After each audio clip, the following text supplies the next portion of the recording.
धनगर समाजासाठी आरक्षण लागू करा। यशवंत सेनेनं मुख्यमंत्री फडणवीस यांच्याकडे ही मागणी केली।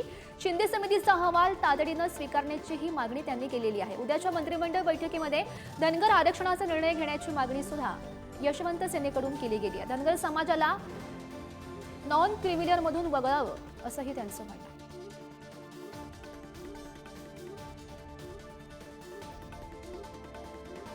आदिवासींना ते धनगरांना असं आपण म्हणत आहात तर मुख्यमंत्री महोदय, उद्या आपण महाराष्ट्रामध्ये या धनगर समाजाला आदिवासींना नॉन क्रिमिलियरची अट नाही, आता या राज्यातल्या मग आदिवासींना नाही तर धनगरांना पण नको। आज कळकळीची विनंती आहे, येणाऱ्या स्थानिक स्वराज्य संस्थेच्या निवडणुकांमध्ये धनगर समाजाला आदिवासी प्रमाणे निवडणुकांसाठी जागा राखीव कराव्यात, ही आमची यशवंत सेनेच्या वतीने धनगर समाजाच्या वतीने मागणी आहे।